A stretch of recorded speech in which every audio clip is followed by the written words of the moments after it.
영상 아래 구독 버튼 눌러주세요. 그리고 좋아요와 댓글이 정말 진짜 큰 힘이 됩니다. 꼭 부탁드립니다. 자, 오늘 우리 경주에서 이렇게 멀리까지 오셨는데 물론 같이 왔습니다. 같이 왔는데 우리 성지사 스님 돌아가시고 어른 돌아가시고 참 쉽지 않아요. 절을 꾸려간다는 게 그게 보통 일이 아니거든.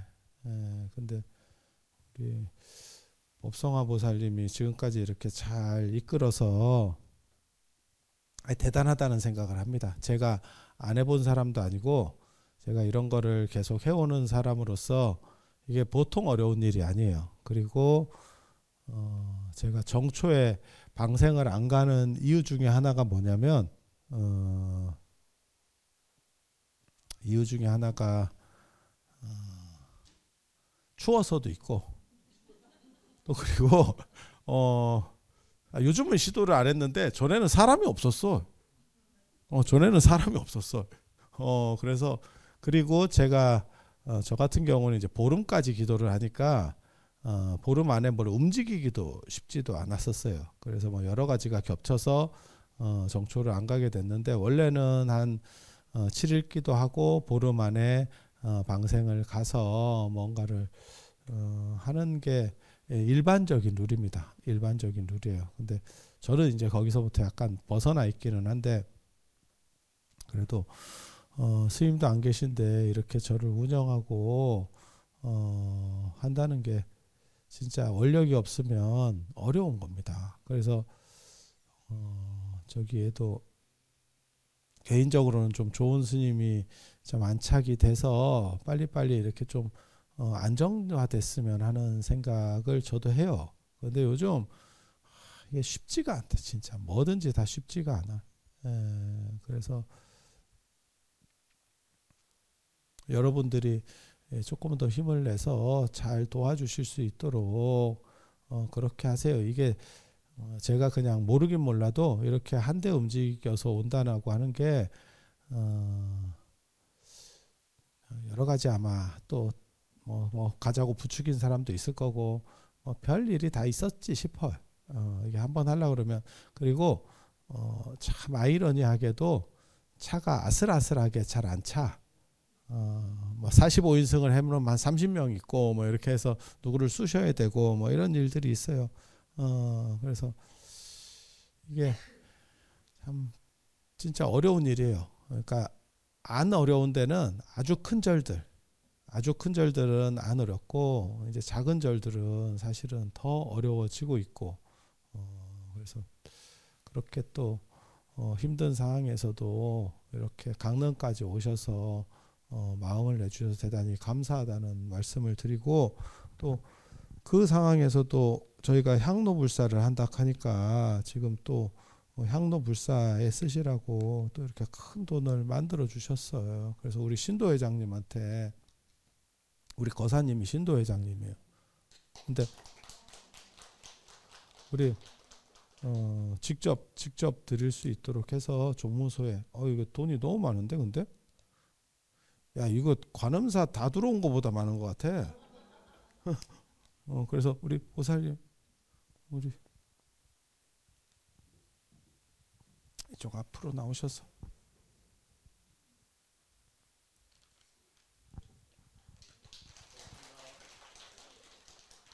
감사합니다. 강사까지 오셔서 이런 것도 이렇게 많이 해주시고 감사하고요.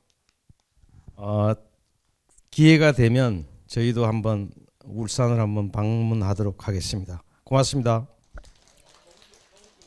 경주?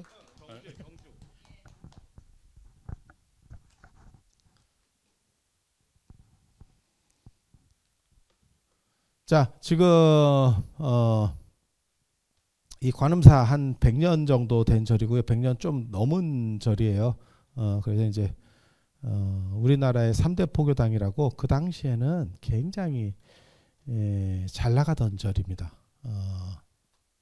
일제강점기 때 사람들 생각으로는 다 힘들었을 거라고 생각하는데 한쪽은 대박이 났죠. 그게 불교입니다. 이렇게 말해도 되는지 모르겠는데 광복절에 이렇게 말해도 되는지 모르겠는데 왜 유교에 두드려 맞고 있었죠. 숭유 억불 이래가지고 조선시대 때 두드려 맞고 있었죠. 근데 두드려 패는 그 유교를 일본이 패줬죠. 그러니까 불교는 위에서 맞다가 맞는 힘이 없어졌죠. 그러니까 좋아지는 거예요. 그냥 생각해 보세요. 때리다가 그 사람이 죽었어. 누구한테 죽었어. 그러니까 펴지죠. 그리고 여러분들은 아마 잘 모르실 건데 그 개화파라는 게 있어요. 한 번씩은 들어보셨을 거예요. 뭐 김홍집 내각 뭐 이래서 개화파. 그런데 그러니까 기존의 유교적인 전통 질서를 가지고 있었던 사람들은 그 사람들로는 안 돼요. 그리고 거기에서 약간 삐딱선을 타는 집단들이 이제 개화파를 만드는데 그 개화파를 만드는 세력 중에 핵심 인물 쪽에 불교인들이 되게 많이 있었어요. 거기서 이제 가장 어떻게 보면 괜찮은 사람이 백의정승 유대치라고 하는 사람이 있습니다. 뭐 길게 얘기는 안 할 겁니다. 이런 쪽에 별 관심이 없으니까. 그 사람이 김옥균 선생이에요. 김옥균 선생이고 그분이 나중에 김옥균이 삼일천하를 실패하고 왜 불교 쪽에 그런 사람이 나오냐면 불교는 조선시대 때 두드려 맞고 있어도 큰 땅을 가지고 있어요. 그래서 돈은 있었어. 지금은 그러니까 불교가 지금같이 이렇게 몰락하게 되는 가장 큰 이유를 저는 뭐로 드냐면 산이 더 이상 경제 가치를 잃어버린 거예요. 그러니까 저희 어렸을 때는 산이 경제 가치가 있었어. 땔감도 해야 되고 그 다음에 거기서 뭐 나물 채굴 건, 수채 굴 건, 그 다음에 산도 이렇게 개량해서 다랭이 논, 밭 이래가지고 다 갈아먹고 그게 돈이 됐는데 지금은 누구도 안 하죠. 그거를. 그러니까 예전에는 산을 가지고 있으면 돈이 소출이 엄청나는 그런 거였었는데 생태 회복력도 좋고 물론 뭐 논밭보다는 못합니다. 그래서 산도 돈이 됐는데 지금은 아무것도 안 되죠. 그래서 절이 경제력을 잃어버리는 거예요. 그래서 절에서 돈이 굉장히 많았어요. 그 중에 한 절이 월정사도 그 안에 들어갑니다. 그래서 나중에 해방되고 난 뒤에 월정사 주지스님이 절 땅을 팔아가지고 국회의원에 출마를 하는 초유의 사건이 벌어집니다. 됐습니다. 당선됐습니다. 이종욱 스님이라고 지암 스님인데 당선됐습니다. 그렇게 그리고 그렇게 이제 절에 돈이 있었기 때문에 돈도 있고 그 다음에 문자를 아는 집단이 셋이 있어요. 조선시대 때 하나는 유생들, 그 다음에 하나가 승려들, 그러니까 글자를 아는 사람들, 하나가 중인이에요. 중인이 뭐냐면 의사들, 요즘은 한의사, 그 다음에 외교관 이런 거 중인들 이렇게 세 집단이 문자를 알아요. 그 나머지는 어떻게 대거리 해볼 상대가 안 돼. 왜냐면 글자를 모르는데 뭘 어떻게 해. 그렇게. 근데 유교가 망했단 말이에요. 거기서. 그러니까 이 두 집단이 움직이기 시작하고 이 두 집단 중에서 더 크게 성공한 집단은 누구냐? 중인입니다. 지금 최고 집단이죠. 의사하고 외교관. 지금 최고잖아요. 그렇게 올라가는 거예요. 그리고 불교도 두드리는 힘이 없어지니까 펴졌죠. 그리고 일본이 불교를 지지해요. 대놓고 지지하는 건 아닌데 일본이 불교를 믿잖아. 그리고 일본은 유교가 별로 없어요. 그러니까 여기 와서 보니까 유교가 있고 그거는 어차피 때려야 되는 놈들이고 자기네들은 원래 불교를 믿었어. 그러니까 불교를 지지해줘. 그리고 한국 스님들은 뭘 했냐면 돈이 있으니까 절에 돈이 있으니까 그러니까 생각을 해보셔. 조선시대 경제력에서 해인사나 통도사나 월정사 같이 큰 땅이나 건물을 가지고 있다고 생각해봐. 그럼 굉장한 부자예요. 일반 양반들도 그 정도 급이 안 올라옵니다. 그러니까 최고급 양반들도 그 정도 급이 잘 안 올라옵니다. 그래서 거기서 뭘 했냐면 돈이 남으니까 나중에 일제강점기가 되면 유학을 보내고 그 다음에 공부한 사람들이 이렇게 외국들을 나가기 시작하면서 세상이 돌아가는 것들을 인지하기 시작해요. 그리고 그렇게 인지한 상태에서 그게 이제 개화파. 그러니까 조선 가지고는 안 된다. 새로운 세상이 열렸다. 라는 생각을 하게 돼요. 그게 이제 개화파고 결국은 실패합니다. 당연히 아시다시피 뭐 김옥균의 삼일천하로 실패하고 그때 이제 유대치라고 하는 사람이 어딘가로 숨어 들어가서 죽었다라고 하는데 그 숨어 들어간 지역 중에 하나가 월정사입니다. 오대산으로 들어왔다라는 이야기가 있어요. 굉장한 거두입니다. 그 당시 어떻게 보면 막후 최고 실권자였었어요. 그리고 절에 돈이 남으니까 유학 갔다 오는 사람들도 많이 있었고, 그리고 또 뭐가 있냐면 사업을 적극적으로 펼치기 시작해요. 돈이 있으니까. 그래서 예전에는 여기 강원여객 이런 것들이 전부 다 월정사 거예요. 나중에 정화 때 다 팔아먹었죠. 이승만 때문에 정화 때 다 팔아먹었죠. 해방 후에 절 재산이 어느 정도였었냐면 우리나라 전체 재산의 5%까지 올라옵니다. 그러니까 그걸 그냥 갖고만 있어도 지금 불교가 무너질 수가 없어요. 근데 그거를 이승만이 책동을 부려가지고 그게 정화라고 하는 거거든요. 책동을 부리고 스님들 중에 이제 또 거기에 또 부안해동해서 막 별짓을 다 하는 사람들이 있어. 그래서 그때 거의 재산의 거의 대부분이 날라갔습니다. 그러니까 못 팔아먹을 수 있는 것만 못 팔아먹었고 팔아먹을 수 있는 모든 것을 팔아먹었어요. 그래서 그때 이제 조계사 같은 것도 만드는 거고, 그때 강남에 안목이 있어서 강남에 만들었으면 강남 땅은 그건 뭐 수십만 평도 살 수 있는 돈이에요. 그 조계사 만드는 돈이. 아니 진짜요. 조계사가 그 종로가 그 당시에는 제일 비싼 땅이에요. 거기로 들어간 거예요. 돈이 있으니까. 누가 만들었냐면 하남 스님이 만드신 거거든. 하남 스님하고 아까 그 국회의원 했다는 이종욱 스님이 만든 거예요. 두 분이서 만드신 거라고. 그리고 그 전에 그거보다 조금 앞쪽에 그건 41년도에 만든 거고 20년대 요것도 이제 사게 되는 거. 여기도 그 당시에도 강릉 제일 좋은 땅이에요. 제일 좋은 땅이에요. 그래서 여기에다가 이렇게 조만하게 한 게 아니고 훨씬 크게 했는데 이 사람 저 사람 요 사람 저 사람 저 사람들이 다 팔아먹고 지금은 1100평만 남았다는 그래서 여기가 굉장히 유서 깊은 그런 포교당이에요. 그래서 3대 포교당이라고 합니다. 근대 3대 포교당. 그 3대 포교당이 어디냐면 마산의 정법사라고 아세요? 못 들어보셔도 돼요. 거기 초파일에 10,000명 온다고 그 주의스님이 저한테 그렇게 얘기했거든. 10,000명 오는 그런 마산의 정법사라고 하는 데가 있고, 그 다음에 수원에 수원사포교당이라고 하는 데가 있어요. 거기도 엄청나게 큽니다. 여기는 그지같이 됐죠. 두 가지 요인이 있어요. 그 스님들이 잘못한 것도 한 가지고, 하나는 강릉이 강릉 위치가 떨어졌어요. 그러니까 원래는 강원도니까 강릉하고 원주거든요. 근데 춘천이 올라가게 되면서 강릉의 위치가 떨어졌죠. 그러니까 강릉이 아마 제가 알기로는 원주, 춘천, 강릉 이런 순일걸요. 그러니까 완전히 따라지가 된 거예요. 세 번째로 떨어진 거예요. 원래는 대장입니다. 그러니까 강원도잖아. 강릉과 원주잖아. 그러니까 강릉이 더 큰 거거든. 근데 지금은 다 떨어져 가지고 춘천은 사실은 별 볼 일 없는 도시였습니다. 근데 수도권과 가깝다는 이유로 도청 소재지가 옮겨가면서 그리고 소양강댐 뭐 이런 거 하면서 갑자기 이렇게 어떻게 보면 약간 새로운 도시고, 원래 전통적으로는 여기였는데, 그러니까 도시도 죽었고, 마산은 마산, 창원, 진해가 합쳐지면서 100만이 넘는 도시가 됐고, 수원도 100만이 넘는 도시입니다. 개인적으로는 왜 그 두 도시는 광역시가 못 되는지 잘 모르겠습니다.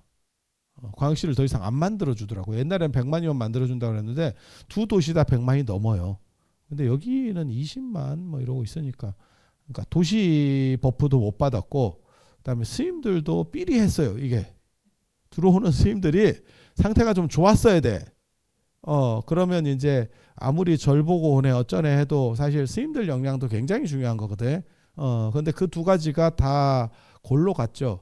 그래서 지금 이렇게 도시 안에 섬처럼 이렇게 살고 있는 거예요. 원래는 이 근처가 전부 관음사 땅입니다.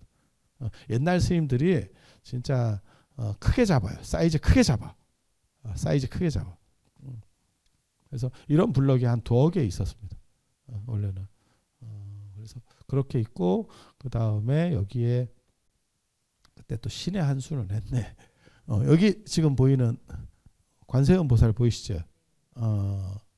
문화재입니다. 그래서 영험한 이 절보다 더 오래된, 그러니까 이 절을 만들면서 모셔왔죠. 그래서 관세음 보살을 모셔와서 관음사. 그래서 관음사. 그래서 예전에는 이 관음사가 관음사 중에 제일 유명했을 걸. 근데 지금은 관음사로 제일 유명한 거는 제주도 관음사가 제일 유명할 겁니다. 제주도 관음사가 제일 유명하고, 그 다음에 거기는 본사로 된 거고, 그 다음에 대구 영남불교대학 관음사, 그 우학스님절 그거 얼마 안 됐습니다. 그 제 사수기거든요. 그래서 그거 얼마 안 됐습니다. 종정예하 상자예요. 그래서 그런데 이제 그런 절들이 더 유명하고, 이 절은 존재감이 없어졌죠. 관음사 그러면 아무도 몰라.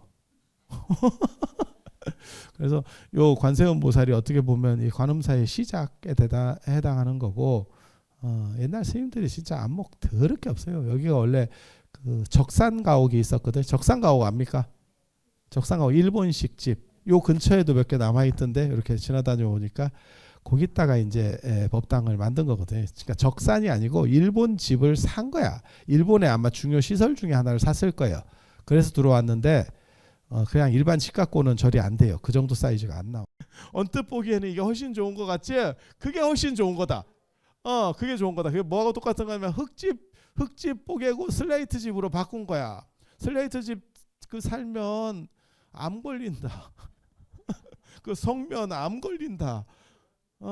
아유, 그것도 이거 완전히 목조로라도 다 해놓든지, 그러면 오래되면 문화재 가치나 있는데 또 시멘트로 해놔가지고 결국은 뽀개야 되는 집입니다. 이거 뽀개는 집입니다. 참 진짜 안목 거지같이 없지. 그러니까 좋은 건지 나쁜 건지, 뭘 없애야 되는지 말아야 되는지. 그래도 아유, 저 관세음 보살상 안 없어진 거하고, 저 동종도 문화재예요. 그래서 여러분들이 가시기 전에 한번 저 관세음 보살상 앞에 향이라도 하나 피우고 가셔. 근데 지금은 이제 관음사인데 관세음 보살이 옆으로 저렇게 치우쳐 가지고 또 한쪽에 있고 지금은 이제 그렇게 돼 있죠. 그래서 정초에 정초기도를 올려서 새로운 기운을 잘 바로잡고 나쁜 것들을 일시에 물리치려고 하는 게 정초기도의 큰 원력이고, 그 다음에 방생을 해서 죽어가는 생명을 잘 살리고 그 마음이 어떻게 보면 나를 조금 더 깨끗하게, 꼭 죽어가는 생명이 살아나서 나에게 좋은 가품을 해줬으면 좋겠다, 뭐 그 정도까지 생각하는 건 아니에요. 그렇게 됐으면 좋기는 하겠지만, 지가 살다 보면 뭐 풀어줬는데 바로 죽는 놈도 있고, 뭐 열심히 해서 뭐 자손을 번식해서 그 근처를 다 내 미꾸라지 밭으로 만들겠다는 놈도 있고, 별놈이 다 있거든. 제가 전에 제일 재밌었던 방생 중에 하나는 그거였습니다. 제가 압록강 방생을 최초로 시도한 또 사람인데, 백두산에 갔는데 압록강에서, 압록강이 있어요. 그래서 압록강 들어보셨잖아요. 두만강 압록강. 그래서 압록강에서 방생을 한번 해봐야겠다. 또 그래서 내가 가이드한테 물고기를 구해달라 그랬어요. 근데 내가 중국 가서 제가 여러 번 방생을 해봤지만, 나 그런 물고기를 또 구해오는 놈 처음 봤네. 물고기 값만 진짜 수십만 원 나간 것 같다. 월척입니다. 이만한 걸 구해옵니다.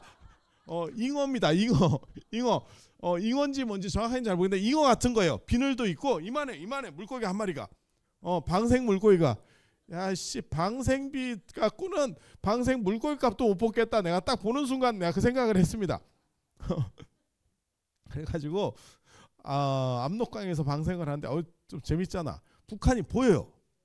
길 건너에 북한이 보여. 강이 그렇게 안 넓어요. 생각보다 압록강이. 가보신 분 아시겠지만 그렇게 안 넓어. 그리고 이게 갈수기에 가서 그런지 물이 허벅지에서 무릎 좀 더 오고 허벅지 허리까지 채 안 오는 것 같아요. 이렇게 바닥이 보여. 이렇게 보면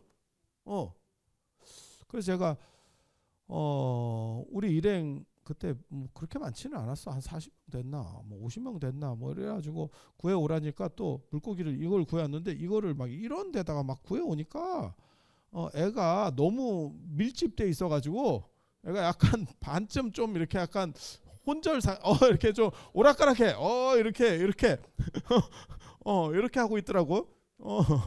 그거를 시장에서 다 긁어 왔대. 시장에서 화로를 다 사왔대.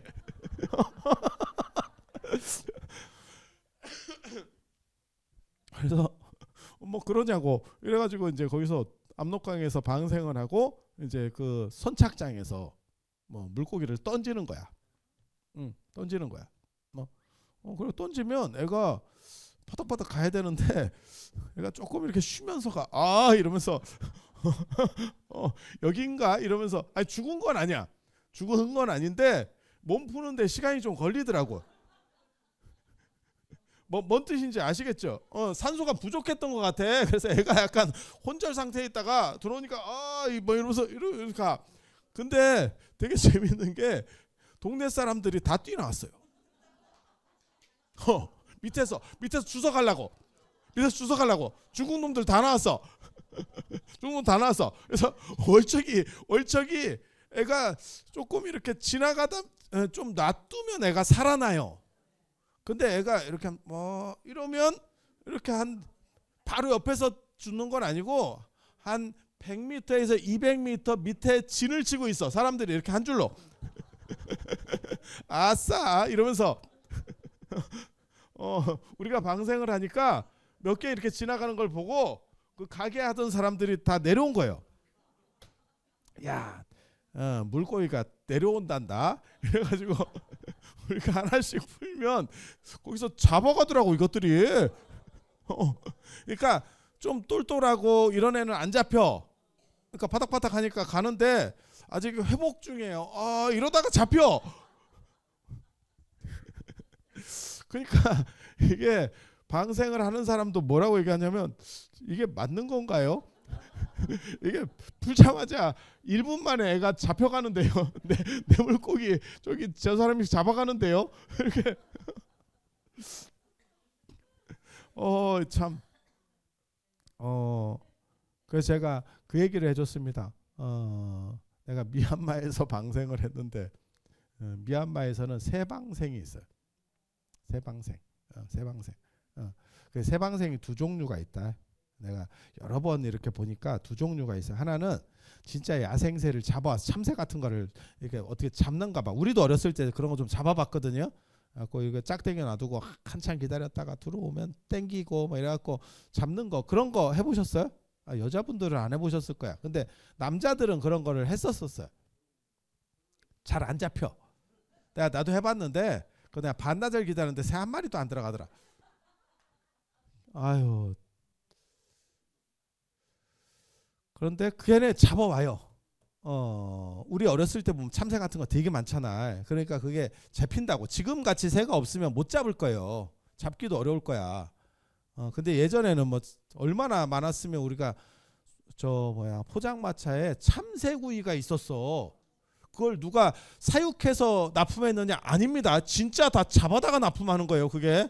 그러니까 무지하게 잡는 거야. 그때는 누가 잡나 생각했는데 진짜 다 잡았던 거야. 진짜 다 잡았던 거야. 어떻게 잡았냐? 모르지. 근데 서울에 그 많은 사람이 먹을 만큼을 계속 매일같이 대고 있는 거야. 어떻게 잡아오는지 모르지.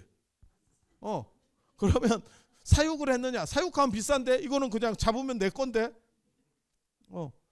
그래서 그렇게 잡아. 걔네도 잡아와. 그거는 풀어주면 눈빛부터가 달라요. 새장에 있을 때부터 애가 약간 두려워해. 잡혀 있으니까. 저도 참새를 잡아서 새장에 키우는 건 해봤어 내가. 근데 키우면 애가 죽을라 그래요. 그래서 결국 놔주거든. 일반 그 길러지는 새하고 달라요. 못 견뎌. 그래서 눈빛 자체가 달라. 새 눈빛을 이렇게 보면 제가 또 새 여러 종류 키워봤거든. 내가 안 해본 게 있나. 가지고 그런 거는 놔주면 푸석하고 푸 날아가요 진짜.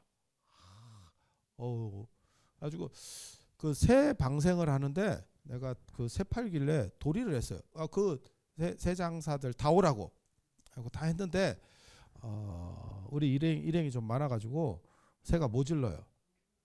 그래서 내가 다리를 하나씩 잡아라. 두 사람당 하나씩 해서 다리를 잡아라 내가 이랬는데 그거 난 세상이 그렇게 바뀔 줄은 몰랐네. 다리를 잡으니까 애가 진짜 자지러지게 놀라요. 그래서 다리 잡는 건 안 되겠더라고. 난 다리 잡으면 애가 곧 풀어줄 거니까 잘 참고 있겠지 이랬는데 아니야. 막 지랄을 합니다. 진짜 지랄 발광을 해요. 그래가지고 사람들이 방생할 때 저는 축원할 때 놔주락 하거든. 축원 전에 다 뜯겼어. 애가 파닥거리니까 이게 이제 좀 마음이 약하니까 그냥 놔버리는 거예요. 그래서 그런 것도 있었는데 한 번은 뭐가 있냐면 길든 새가 있어. 길든 새는 뭐 하는 거냐면 짰어 주인하고. 우리도 보면 그거 있거든. 우리 예전에 보면 육교 같은 데서 세점 보는 거 있었어. 세점. 세점. 그러면 참새 같은 게 이렇게 머리로 한번 딱 해가지고 뭐 점괘를 뽑아. 돈 얼마 주면. 걔는 야생성이 없어요. 그래서 이렇게 세장에 갇혀 있는 애를 보면 두 종류라니까. 한 애는 진짜 야생으로 잡혀온 애고 한 애는 계속 거기서 잡혀서 길러진 애야. 걔는 편안해해요. 세장 안에서도 이러고 전혀 힘들어하지 않아. 그리고 걔는 풀어주잖아. 그러면 나중에 휘파람 불면 와요. 창조 경제지. 방생을 하고 그래 돈 받고 방생을 시키고 이 사람이 올라가면 나중에 불어. 그러면 또 와. 그러면 다시 세상에 들어가. 너 잠깐 있어. 이래가지고 뭐 7대3으로 가르든지 뭐 이러면서 계속 서로 왔다 갔다 하는 거야. 이해가 되시죠? 별놈이 다 있어. 세상은 넓고 진짜 별놈은 다 있다. 예전에 김우중 선생님께서 그렇게 말씀하셨잖아. 그래서 진짜 재밌는 것도 많아. 그래서 가이드가 뭐라 그러냐면 내가 그거를 또 사서 방생을 하려고 하니까 저거 다 짜고 먹고 하는 건데 뭐하러 그거를 풀려고 하느냐 이렇게 얘기하더라고. 저 풀어줘 봐야 돈만 버리는 거다. 그리고 새 방생이 새가 좀 비싸요. 새가 조금 비싸. 한 2,000원 정도 할 거예요. 별로지? 그 나라에선 비싼 거예요. 그 나라에선 비싼 겁니다. 그 나라 기준으로. 그래서 우리는 뭐 비싸다는 생각 안 해. 방생하는데 뭐 2,000원이면 뭐 그런갑다 하고 하는 거지 뭐. 그리고 새를 언제 해보겠어? 에? 돌아오는 애가 있어요. 아니 그래서 옆에서 그 가이드가 그런 거 하지 말래. 그래서 내가 아니라고 나는 할 거라고. 그래갖고 내가 했어. 그랬더니 뭐하러 그거 돈 낭비하니? 그래서 내가 좋으려고 하는 거지. 저 새가 살든지 말든지 내가 야생새를 놔주든 물고기를 놔주든 어떤 놈은 잡혀서 죽고 어떤 놈은 물에 들어가다가 낙상해가지고 다이빙 잘못해서 뇌진탕 걸려서 죽는 놈도 있을 거고 어떤 놈은 들어가서 미꾸라지도 그런 놈 있어요. 이렇게 풀어줬더니 애가 이렇게 해서 들어가다가 큰 놈한테 먹히는 거도 내가 봤거든. 별놈 다 있어. 별놈 다 있어. 그래서 그게 다 살기를 바랄 수도 없고 뭐 그렇다고 그것도 뭐 산다 그래서 뭐 천년만년 지가 살 것도 아니고. 그래서 제가 그 얘기를 백두산에서 해줬어. 네가 살려주려고 하는 그 마음이 귀해서 네가 그 생기 살려주려고 하는 그 마음으로 너를 정화해서 네가 그 복됨을 얻는 거지. 저 잉어가 살아난들 얼마나 무슨 좋은 가품을 줄 수 있겠느냐. 그러니까 딱 자식이 잘 되기를 바라는 마음 정도의 마음이면 되는 거예요. 자식이 잘 되기를 바라서 부모가 희생을 하고 노력을 해주잖아. 하지만 잘 되는 자식도 있고 안 되는 자식도 있고 지 아버지 닮은 자식도 있고 말 더럽게 안 듣지. 꼭 지혜비 태겨가지고 그럼 아버지가 나온 것도 아니고 엄마가 나오는 경우는 있어도 아버지가 나오는 경우는 없는데 그치? 데려와야 되는 거잖아. 엄마는 이게 일단 나온 거고. 뭔 얘기 잘 못 알아듣는구나. 엄마는 가짜가 없는데 아버지는 가짜가 있대. 그래서 쥐아버지 닮아가지고 말도 안 듣는 놈도 있고. 그래도 그게 다 잘 되라고 최선의 노력을 다해서 뒷바라지 해주는 게 어떻게 보면 그 부모의 마음인 거지. 그렇다고 100% 다 잘 되느냐? 그건 아닌 거예요. 어쩔 수 없는 거예요. 그거는. 그런 거지 뭐. 우리가 가난한 사람이나 누구를 힘든 사람을 도와줬어.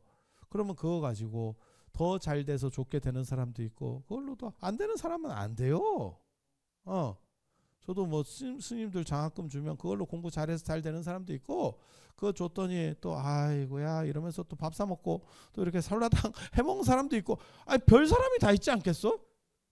그런데 누구는 저거 밥 사 먹었으니까 다음번에는 안 줘. 그렇게 할 일은 아니에요.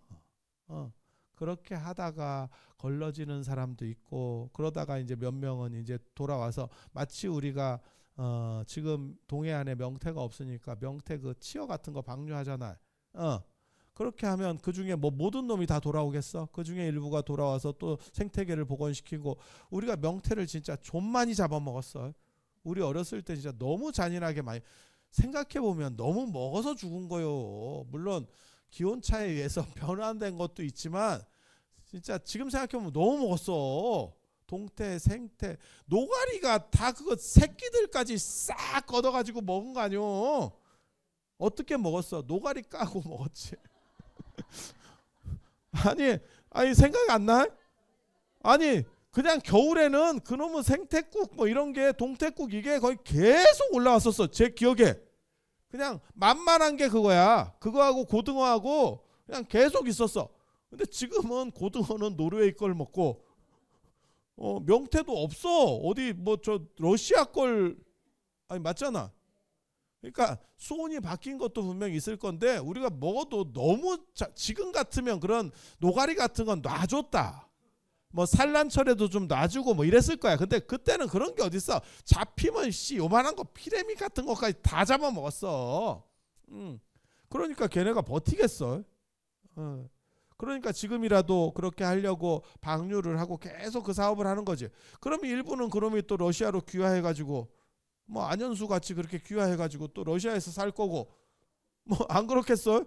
명태가 무슨 뭐 이 동네에서만 살겠어? 그럼 그쪽 사람이 대박이 날 수도 있지. 그래도 계속 그렇게 하다 보면 일부가 돌아오면서 생태가 복원되고 이렇게 되겠지. 딱 그런 정신으로 하는 거예요. 그래서 내가 살리겠다는 그 마음이 귀한 거지, 꼭 그 자체로 영원히 걔가 잘 살고 내가 풀어준 놈이 아주 팔딱거리면서 잘 있었으면 좋겠어, 뭐 꼭 그렇게 생각 안 해도 돼. 그게 어떻게 보면 자식을 키우는 부모의 마음이지, 내가 할 도리로서 최선을 다하는 거지, 꼭 그렇게 해서 꼭 자식이 잘 된다라고 하는 보장이 있느냐? 꼭 그런 건 아니요. 안 해도 될 놈은 되고, 사실은 잘해도 안 될 놈은 안 돼요. 물론 잘하면 중간에 있는 놈은 좀 더 잘 되는 건 맞아요. 그래서 우리가 노력해 주는 거예요. 자, 그래서 그런 얘기 하잖아. 이 강릉에 그런 사람이 있어. 집안이 개판인데 자식이 잘 돼서 집안이 개판인 게 다 덮어지고, 어머니가 현모양처의 대표가 됐어. 그게 신사임당이야. 신사임당이야. 아이고, 그 남편이 이원수라고 하는 사람이고, 경기도 파주 사람이에요. 마누라가 얼마나 센지 그 아들 보려고 여기까지 대관령을 건너서 와야 돼. 그게 오죽헌이야. 그러면 마누라가 나긋나긋하게 잘해주느냐? 그게 아니고 기름이나 그리고 있고 지집이라고 자빠져 있는 거예요. 자기 집이니까 내 건데 뭐. 그러니까 남편 입장에서는 기분이 별로 안 좋지. 그리고 남편이 또 머리가 별로 그렇게 좋은 것도 아닌 것 같아. 율곡 아버지가 과거 시험에 잘 안 돼요. 근데 또 마누라가 똑똑하잖아. 하고 아는 소리 하고. 짜증 더럽게 나겠지. 나 지금 시험에 자꾸 떨어 죽겠는데 마누라는 또 더럽게 똑똑해요. 그럼 네가 가서 벌어오든가. 그럼 뭐 아우 짜증 나지. 그래갖고 맨날 그 기생집에 가 살았다는 거 아니야. 기생집에 가서. 그러니까 제가 그 얘기 해주는데 신사임당이 마지막 죽을 때 유언이 그년을 집에 들이지 마라. 내가 죽더라도 그년을 집에 들이지 마라. 그렇게 죽었더니 그 아버지 이원수가 그년을 그날 들이더라. 아유, 그날인가 그 다음 날인가 바로 들여요. 그래서 율곡이 어린 나이에 이런 개 같은 집안이 있나 이러면서 충격을 받아서 금강산으로 들어가는 사건이 벌어지는 거예요. 역사에 있는 얘기예요. 다 있는 얘기. 그런데 나중에 율곡이 워낙 잘 되고 대단하게 되니까 그걸 다 정리해서 미화하고 이렇게 해가지고 신사임당이 현모양처에 마치 이렇게 참 상징인 것처럼 그리고 5만 원짜리까지도 엄마를 꽂아주고 부자가 아니 모자가 돈에 들어간 경우는 전 세계적으로 없을 거다. 덕수이 씨가 다 잡았어. 예전에 내가 그 얘기 했는데 이순신하고 율곡이 다 덕수이 씨거든. 지금은 이순신 지분이 많이 죽었지만 예전에는 500원짜리 5원짜리도 이순신이었어요. 거북선 기억나셔요? 5원짜리에 거북선. 그 다음에 500원에 그 진짜 이순신 이렇게 있는 종이돈 있었잖아요. 100원 3개가 다. 그니까 3개 들어갔지, 율곡 들어갔지, 율곡 어매까지 들어갔지 이러면 덕수이 씨가 그냥 막 쉘이 와 이거야 뭐 그런 집이 있나 싶을 정도로 다 잡았어요. 그래서 나중에 율곡이 이런 얘기해야 되는 거 모르겠다. 율곡이 이순신을 추천하거든. 그래서 이순신이 이순신이 불패 신화를 가졌다고 생각하지만 북방에서 사고 쳐가지고 백의종군으로 떨어져요. 백의종군들. 그래서 원래 육군이었다가 수군으로 내려가는 겁니다. 그리고 어느 시절이나 마찬가지예요. 수군이나 이런 것보다 육군이 더 좋은 겁니다. 또 끝발이 높은 겁니다. 같은 계급이라도 다릅니다. 그래서 뭐 그런 사건들이 있었어요. 그래서 나중에 조선 후기가 되면 율곡학파가 전체를 다 잡아요. 그게 서인, 노론 이런 게 다 율곡학파거든요. 그러다 보니까 신사임당 그림 하나 구하는 게 꿈인 사람들이 있었어. 신사임당 그림을 하나를 어디다가 모셔놓냐면 산모가 있는 곳에다가 신사임당 그림을 붙여. 율곡 같은 애를 낳고 싶어서. 아이고 어디 영감생심. 그래서 그게 일종의 태교예요. 태교. 그래서 진짜 이제 진짜 돈 많고 권문세가들은 신사임당을 그림을 구했어. 근데 이게 나중에 천전부지로 값이 올라가거든. 수요는 많고 고우 그림처럼 막 값이 뛰기 시작하는 거야. 그럼 뭐가 나올 것 같아? 짝퉁이 나오지. 짝퉁은 두 종류가 있습니다. 여러분 아시겠지만 A급 짝퉁, C급 짝퉁. A급 짝퉁은 진짜 전문가가 아니면 구분할 수 없는 짝퉁. 비싸요. 짝퉁인데 되게 비쌉니다. 싸지 않아. C급 짝퉁은 그냥 딱 봐도 뭐 이런 거. 문제는 A급 짝퉁이 사건을 벌리기 시작합니다. 그 A급 짝퉁이 만들어진 게 수백 년이 흘러가면서 지금은 어디까지가 신사임당 그림인지를 몰라. A급 짝퉁이라는 얘기는 바꿔 말하면 신사임당 풍으로 전문가가 그렸다는 뜻이에요. 이해가 되십니까? 그래서 지금 5만 원짜리에 들어있는 것도 진짜냐? 이런 판단들을 막 하고 있는 거예요. 몰라 이게. 그리고 그게 그려진 지 얼마 안 됐으면 우리가 알 건데 수백 년에 걸쳐서 이 작업이 이루어졌고 A급 짝퉁이 만들어진 게 벌써 수백 년이 돼버린 거야. 율곡이 한 500년 전 사람이거든. 임진왜란이 1592년에 임진왜란이잖아. 그러니까 그 앞 사람이니까. 그 뒤부터 이제 서인이 완전히 권세를 장악한 뒤부터는 짝퉁들이 만들어지니까 참 인생이라는 게 진짜 묘한 거예요. 그래서 꼭 공 들인다고 자식이 잘 되고 공 안 들인다고 잘 못 되고 그런 건 아닌데 그래도 공을 들이고 노력을 하면 안 될 놈은 안 돼. 될 놈은 그냥 냅둬도 돼. 내가 늘상 하는 얘기 있어. 제 주변에 임용고시 보는 사람들이 많이 있는데 진짜 공부 잘하는 애는 4학년 때 다 통과해. 4학년 때 다 통과해. 그리고 안 될 애들은 한번 보고 다른 데 찾아가. 계속 시험 안 봐. 왜? 지도 알아. 안 되겠다 알아. 딱 한번 부딪혀 보면 시험 한번 딱 보면 알아. 계속 이렇게 몇 년씩 하는 애들은 여기 걸려 있는 거예요. 이러고 있는 거야. 그래서 조금만 이렇게 되면 넘어갈 것 같아. 그래서 몇 년째 하고 있는 거예요. 그런 애들은 공이 필요해. 그러면 이게 이렇게 될 때 이렇게 되는 거하고 이렇게 될 때 이렇게 하다가 됐어 내려가면 이거 다른 거예요. 거기서 필요해. 거기서 안 될 놈이 갑자기 뭐 한다고 되느냐 그런 건 아니에요. 그리고 거기에서 가장 중요한 거는 내가 할 도리로서 다 해준다. 그렇게 노력을 해도 안 되는 사람도 있어요. 바닥에 있는 사람은 그러니까 이렇게 된 놈인지 아니면 원래부터 이랬던 애인지는 봐야지. 이런 애는 공 들여봐야 이러다가 만다니까. 절대 못 올라온다니까. 그렇잖아. 성형도 기본 견적이 있어야 성형은 다 되는 거예요. 기본 견적이 너무 안 나오면 성형도 안 돼. 딱 봐서 기본 가다는 좀 있어야지. 골격이라도 멀쩡해야지. 겉에도 깎고 안에도 깎고 이러면 사람 죽어요. 그래서 오늘 정초기도 이제 대보름까지는 그래도 재개하는 게 좋고 그래봐야 뭐 내일 모레 그치? 그리고 오늘 이제 방생 어디 가서 할 생각을 하냐면 굴산사지를 갈 생각을 하고 있습니다. 영상 아래 구독 버튼 눌러주세요. 그리고 좋아요와 댓글이 정말 진짜 큰 힘이 됩니다. 꼭 부탁드립니다.